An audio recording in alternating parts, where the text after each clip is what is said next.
Have you ever experienced a silence so profound within that it feels like your very bones are exhaling? This is not the hollow silence of avoidance, the sterile quiet of denial, or the weary stillness of surrender. It is a vibrant, potent quiet, the kind that descends after a long and arduous pilgrimage, when the final, weighty pack is lowered from aching shoulders and the soul, at last, can rest in its own entirety. It is the profound quiet of a psychic ecosystem that has reached equilibrium, a soul that has finally, and with immense grace, called all its missing pieces home. According to the ancient and soul-wise path of the Machiwale, a term denoting those who walk the way of internal alchemy, this moment of homecoming is the culmination of a sacred process. It is the moment your inner fire, which for so long warred with its own smoke, choking you with the haze of unresolved pain, unmet anger, and unspoken grief, ceases its internal conflict. The flame no longer sputters and flares erratically, consuming its own fuel in a frantic, desperate light. Instead, it begins to burn with a clear, steady, and unwavering flame. This flame illuminates without blinding, warms without burning, and sustains without need for constant, frantic tending. There arrives, almost imperceptibly at first, a critical turning point in the human journey. The constant, whispering inner commentary, the old, well-worn stories of hurt, betrayal, abandonment, and injustice simply lose their psychic charge. They become like old books on a shelf. You remember their stories. You may even appreciate their lessons, but they no longer have the power to pull you from the present moment into a past reality. The Machiwale teach that our personal history is not a chain to bind us, but raw, unrefined fuel for the soul's journey. The great work of a conscious life is not to forget the past, to bury it, or pretend it did not happen. Such efforts only grant it more power, allowing it to operate as a ghost in the machine of our psyche. The true work is to perform the alchemy that transforms the dense, heavy lead of painful memory into the luminous, malleable gold of wisdom. This is the sacred art of making peace, a process where your biography ceases to be a prison and instead becomes a source of profound power, a wellspring of compassion, and a map of your own resilience. Here, then, are 5 deep signs, explored through the integrated lens of Machiwale teachings and the profound psychology of Carl Jung, that this profound transformation is taking root and blossoming within you. 1. The alchemy of your shadows, from tormentors to trusted counsel. The initial sign of profound peace is often misunderstood. You will know the work is nearing completion not when your triggers disappear, for they are the echoes of real wounds, but when they arrive at the gates of your consciousness and find no home in you. Where a certain tone of voice, a specific type of criticism, or a familiar dynamic of neglect or control once sent you into a tailspin of reactive emotion, a cascade of anger, shame, or panic, you now meet it with a grounded, observant neutrality. This is not emotional numbness, nor is it the brittle control of suppression. It is the manifestation of what the Machiwale call sul al-azdad, the reconciliation of opposites. Jung named the same process individuation, the journey toward wholeness by integrating the disowned parts of the self, which he termed the shadow. For decades, perhaps, your inner critic and your inner child existed in a state of civil war. The critic would lash out, and the child would cower, or the child would act out and the critic would retaliate with shame. Your arrogance, a defense against profound feelings of inadequacy, was perpetually at odds with the shame that lurked beneath it. The achievement of peace is the moment these warring factions have sat down at the same table, looked each other in the eye, and called a truce. You no longer fight your shadows, attempting to annihilate the bad parts of yourself with discipline or drown them out with positivity. Instead, you learn to sit with them. You listen, with the patience of a wise elder, to the wisdom they were always desperately trying to convey. Consider the shadow of jealousy. In its unintegrated state, it is a poisonous, possessive force that destroys trust and breeds misery. But when invited to the council, it reveals its core message. You have a deep desire for a certain kind of connection or a recognition of your own value. Let us tend to that desire healthily. The shadow of rage, when listened to, often speaks of a profound, unmet need for safety, respect, or boundaries. It is not the emotion itself that is the problem, but its disowned, unconscious expression. This process of shadow alchemy is meticulous and courageous. It requires you to, in moments of triggered reaction, pause and descend beneath the surface storm. Instead of saying, "This person is making me angry," you learn to inquire, "What part of me is feeling so threatened or disrespected that it is rising with this fury? What ancient wound is being touched?" You approach your own inner chaos not as an enemy to be defeated, but as a lost, frightened, or misguided aspect of your own soul that is seeking reintegration. The memory of the original wound remains, but the sting is gone. It has been metabolized, much as the body metabolizes food, extracting its nutrients and releasing what is no longer needed. The painful event is no longer a raw, open nerve. It has become a data point in the complex narrative of your life, a chapter that taught you about resilience, about the fallibility of others, about your own capacity for forgiveness, or about the non-negotiable necessity of your own boundaries. You understand that the people who hurt you were often acting from their own unintegrated shadows, trapped in their own cycles of pain. This does not excuse their behavior, but it contextualizes it, draining it of its personal, targeted venom, and allowing you to hold the complexity of hurt and understanding simultaneously. The war within has ceased, and the parliament of the soul is now in session. The second sign is a subtle but undeniable shift in your relationship with solitude.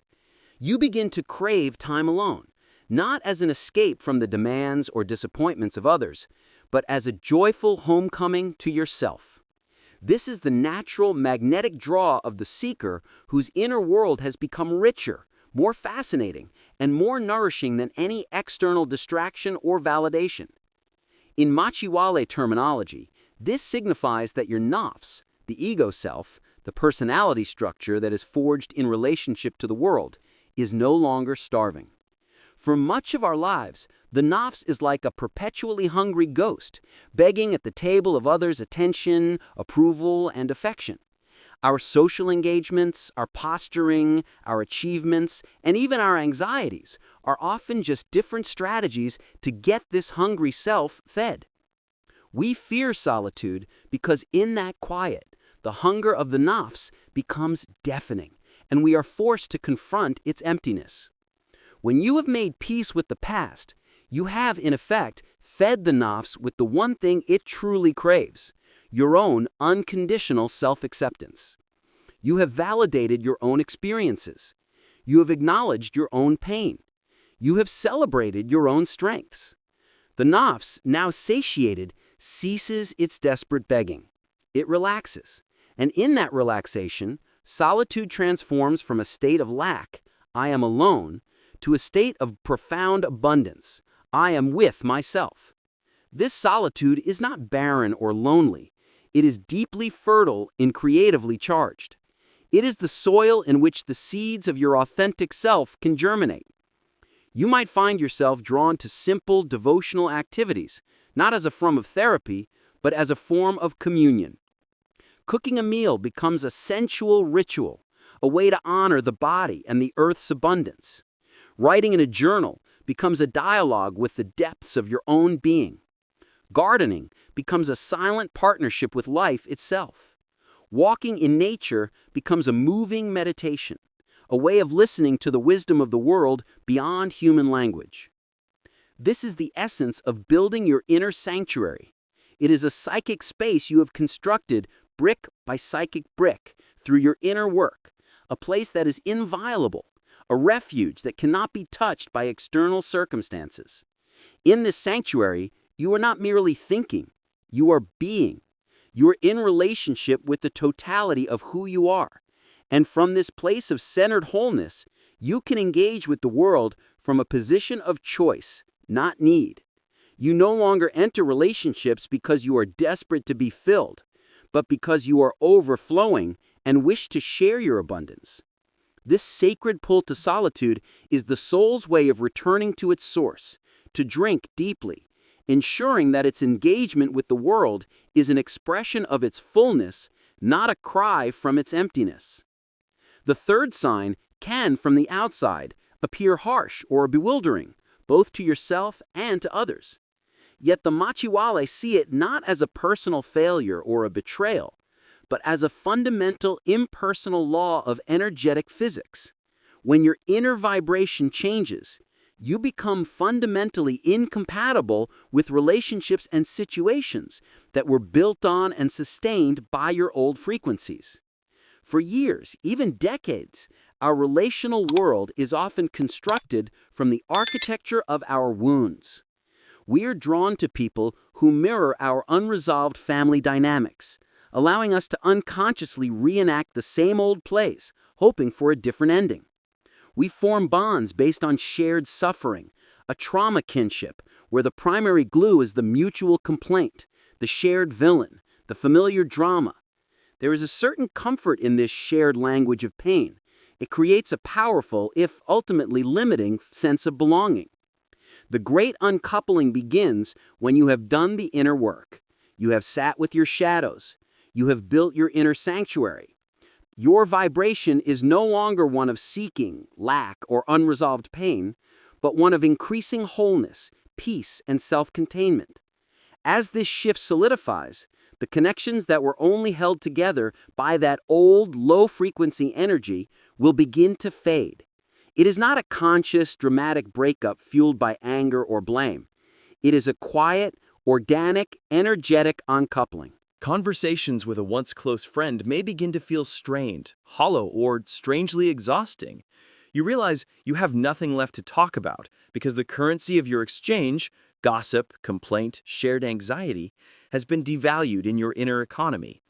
You no longer need someone to play the role of the villain you can blame for your unhappiness because you have taken full responsibility for your own state. You no longer need a savior to rescue you because you have discovered your own inner resources. You no longer seek an unavailable partner to try and finally win the love of an unavailable parent because you have given that love to yourself. This process can evoke guilt. You may ask yourself, am I abandoning them? Am I becoming arrogant? It is crucial to recognize that this is not about the other person's worth. It is about compatibility. It is the spiritual equivalent of a caterpillar becoming a butterfly. It can no longer commune with the caterpillars on the leaf in the same way. Its entire mode of being has changed. The butterfly does not condemn the caterpillar. It simply flies. The space these departing relationships leave behind is not filled with a cold loneliness, but with a peaceful, clear emptiness, like a room that has been decluttered and aired out. This space is not a void, it is a vessel of potential, ready to be filled with new, conscious, authentic connections that resonate with your current, more integrated vibration. These new relationships are based not on shared wounds, but on shared growth, mutual inspiration, and a celebration of each other's wholeness. 4.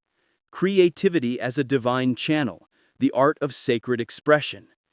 The fourth sign is a fundamental transformation in the source and quality of your creative energy. For many artists and thinkers, the creative drive is born from personal pain. The unexpressed anguish, the roaring silence, the gaping need. These become the furnace that fuels artistic expression. This wounded artist archetype is powerful and has produced great works, but it is often a torturous, exhausting way to create, tying one's genius to one's suffering. When you make peace with the past, your creativity undergoes a profound alchemy. It begins to flow not from a place of personal lack or a need to heal, but from a source that feels vast, intelligent, and beyond your small personal self. This is the emergence of what the Machiwale call the Khalifa, or steward consciousness. You are no longer a suffering artist creating to mend your own soul, but a clear, polished vessel through which life itself celebrates its own existence, complexity, and beauty. In this state, creativity becomes a form of prayer, a sacred service. Whether you are arranging flowers, composing a symphony, developing a business strategy, or preparing a meal for your family. The act feels imbued with a sense of devotion and grace. There is a feeling of being used by life for a purpose that is both personal and transpersonal. You are collaborating with the creative intelligence of the universe itself. A key marker of this state is a new relationship to control and time. The wounded artist often clings fiercely to a rigid plan, a specific outcome, fearing that any deviation will ruin the fragile act of creation. The artist operating as a steward, however, handles interruptions, mistakes, and changes of plan with a fluid grace. There is a deep trust in the intelligence of the present moment that surpasses trust in one's own preconceived ideas. A mistake becomes a happy accident, a new brushstroke from the invisible hand of the muse, leading the work in a more interesting direction than you could have planned. Furthermore, when you are in this creative flow, your ordinary experience of time dissolves. The minutes and hours cease their tyrannical march. You enter what psychologist Mihaly Csikszentmihalyi termed flow state, but with a spiritual dimension.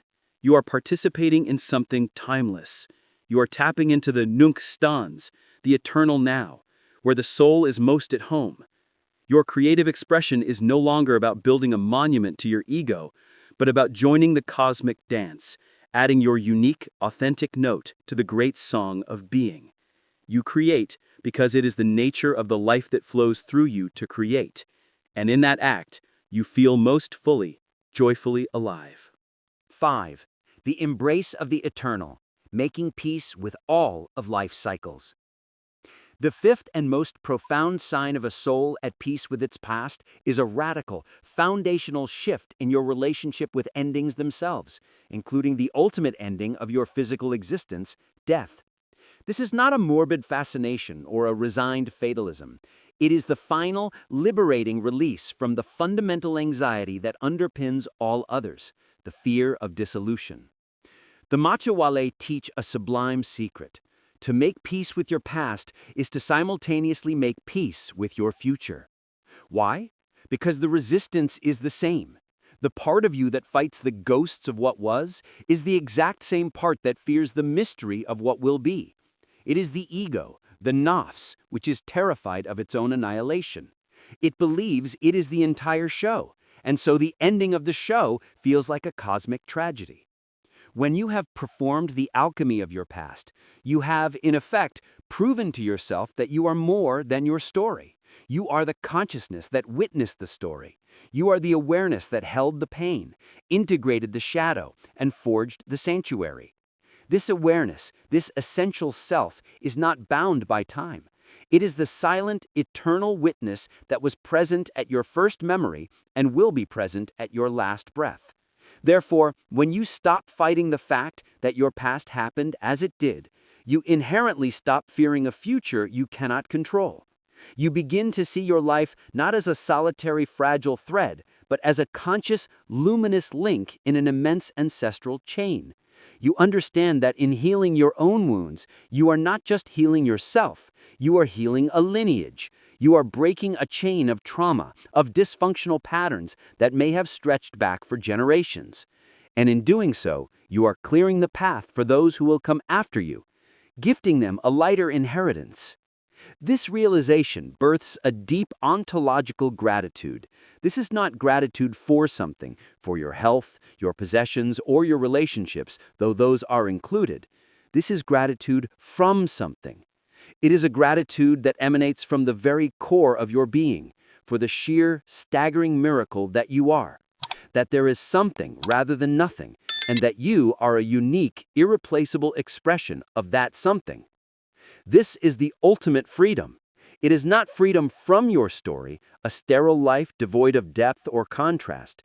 It is freedom with your story. You carry it all, the joy and the sorrow, the triumph and the failure, the love and the loss, not as a heavy burden, but as sacred fuel. It is the wood that feeds your clear, steady flame. You have gathered all the scattered fragments of your being, and in doing so, you have made yourself whole. A soul that is whole has no need to fight the past or fear the future. It is, finally and fully, at home in the eternal, ever-unfolding present. If these whispers of transformation resonate with the quiet, knowing truth in your own heart, if you feel the stirrings of this internal alchemy within the crucible of your own life, know this: you are not merely healing a personal wound. By undertaking this sacred work, by daring to transform your lead into gold, you become a living beacon of what is possible for all of humanity. You become a testament to the resilience of the human spirit. Your integrated light, born from the courageous embrace of your own darkness, contributes a unique and essential frequency to the healing of the collective soul. Your journey home, in all its pain and all its glory, is the greatest, most generous gift you can offer a waiting, watching universe.